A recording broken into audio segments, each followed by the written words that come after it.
Buenas noches, familia Uniminuto. Mi nombre es Sofía Peña. Me encuentro estudiando cuarto semestre en la Universidad Uniminuto en la ciudad de Bucaramanga. A continuación, quiero hablarles sobre los contaminantes del ruido y voy a explicarles todo lo relacionado con las características del ruido y la diferencia que hay entre el ruido y el sonido y sus características. El ruido es todo sonido no deseado. Siempre que exista un oyente y un fenómeno acústico, se da un ruido. Más que luchar contra el ruido, se debe decir que luchamos contra la contaminación acústica. Podemos decir que cuando un sonido se convierte en un problema, se habla entonces de contaminación acústica, que es algo molesto para una persona. La contaminación acústica se basa en ajustar los niveles acústicos de función a cada actividad que estamos relacionando. O que, por ejemplo, si se establece un máximo de 30 decibeles para dormir, de pronto el sonido del ventilador, los perros latiendo, todas esas cosas, pongámosle un decibel a 30, que es algo para dormir. Se supone que esos decibeles se hablan de contaminación acústica. Se puede decir, por tanto, que el ruido es algo subjetivo. Un ejemplo que quiero colocar pues es el siguiente.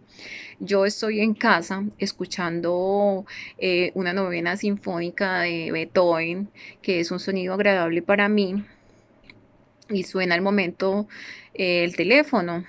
Ese sonido se vuelve un tanto molesto y me perturba. Ese ruido, eso se convierte como en un ruido porque ya no estoy en tranquilidad, sino que me perturba en ese momento. En ese momento entra en situación mi abuela, que se encuentra en casa, y ella coge el teléfono y es para decirnos que nos ha tocado pues ganar la lotería. Y mi reacción es decir, espera bajo ese ruido, refiriéndome a la música en esta ocasión, es decir, que me molesta la música porque no me deja escuchar sus palabras, que son un sonido en ese momento. Este mismo fenómeno acústico es como aceptable, que es como un sonido y se convierte en ruido. Como conclusión se puede decir que las administraciones deben regular los niveles sonoros en funcionamiento de las actividades que se realizan en cada entorno.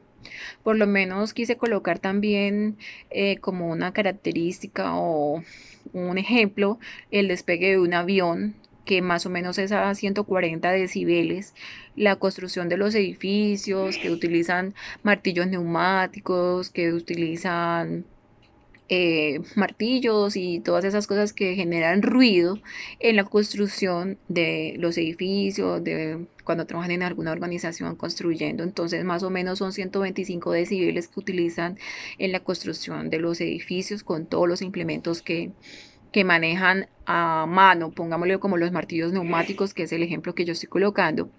Por lo menos yo me voy para un concierto de rock. ¿Sí? Eso es algo también siempre muy pesado y manejan básicamente 120 decibeles. En las discotecas están manejando 100 decibeles a 125 decibeles por ley.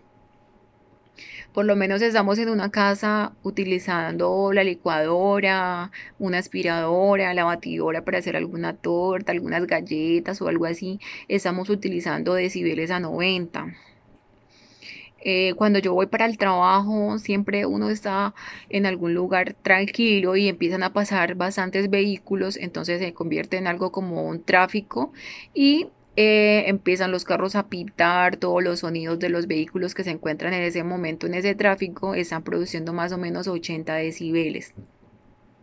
La conversación que estoy teniendo con ustedes por este video, hablándoles sobre las características del ruido, más o menos estamos teniendo 60 decibeles por las palabras que yo estoy pues hablando. En una biblioteca siempre hay como letreros de silencio, que no hagan bulla porque las personas pues están estudiando y están concentradas en sus cuadernos, en sus libros, en sus actividades.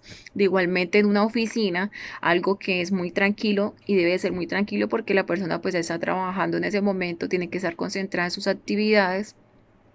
Encontramos más o menos 40 decibeles en las bibliotecas y en las oficinas que son tranquilas, porque hay unas oficinas que son bastante pobladas, tienen mucho personal, entonces no se manejan estos decibeles, sino en unas oficinas que son pues completamente tranquilas, con los recursos humanos y todo eso, manejan decibeles bajos.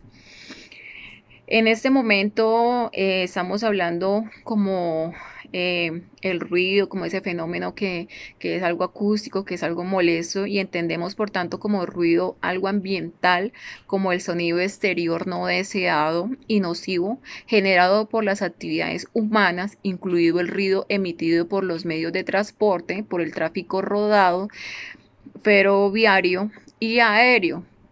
Y por eso esto estamos colocando esas actividades como las actividades también industriales, como les estaba comentando, construcción de los edificios.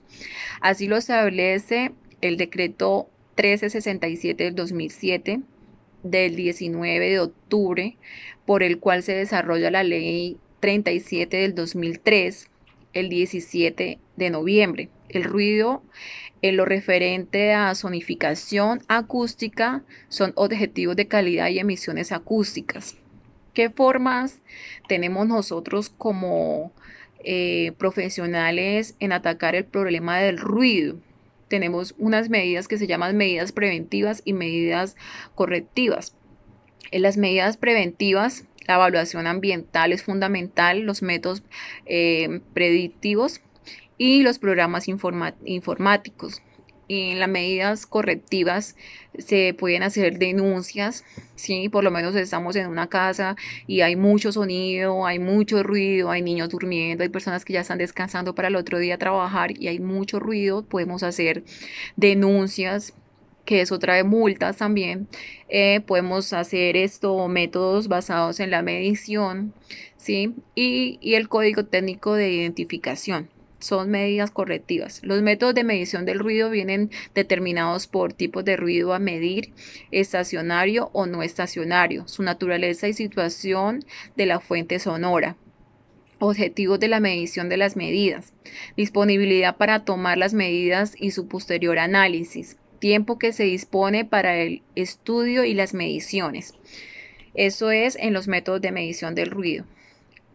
Cada vez son los estudios que se realizan sobre el ruido ambiental en todo el mundo. Normalmente enfocamos a la contaminación sonora existentes en medios urbanos. La principal fuente de ruido en el entorno urbano suele ser el tráfico rodando, lo que son automóviles, motos, camiones, las bocinas que son los pitos, el transporte público, los trenes, todas esas cosas, los autobuses, en la construcción de edificios, los martillos neumáticos, las cargas, las descargas. En las viviendas encontramos muchísimo lo que son la música, los perros, los niños llorando. En las calles encontramos el comercio, donde está la gente hablando demasiado, vendiendo sus productos, gritan, lloran, el tráfico de los vehículos, todo eso en las calles. En los puertos y ríos, las sirenas y los motores. Y por otras naturalezas, pues encontramos los aviones y las industrias de los restaurantes y algunos otros lugares donde hay ruido y en un entorno urbano que estamos hablando en este momento. Los objetivos de la medición de la contaminación acústica es comparar esos niveles de contaminación en la zona con los límites establecidos en la legislación para facilitar y dar apoyo al desarrollo de la legislación y la planificación necesaria que impide una disminución en la exposición de las personas frente al ruido. Estudiar el uso del suelo que es adecuado para una actividad determinada. Todo esto viene para obtener soluciones necesarias en cuanto a las medidas de control del ruido, tanto fuentes existentes como para fuentes que se desarrollan a un futuro. El ruido urbano tiene como origen diversas fuentes sonoras, algunas continuas, otras son de carácter intermitente. Su distancia también es variable y sus intensidades, así como su aspecto o espectro de frecuencia también puede ser muy variable. Algunas consecuencias de la contaminación acústica son hipertensión y daños al oído, estrés, trastornos en el sueño y algunas otras más que pueden presentar las personas con la contaminación acústica. Hay muchas personas que por lo menos a la hora de descansar tienen el sonido del día siempre repetitivo en su mente y pues se le dificulta más para la persona poder descansar las 8 horas que debe descansar una persona.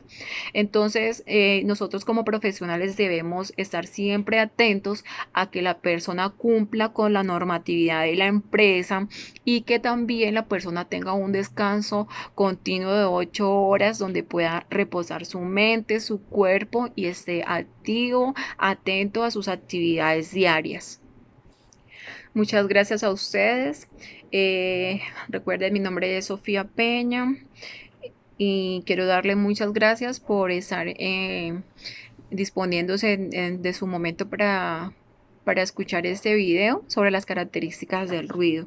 Hasta otro próximo momento. Muchas gracias.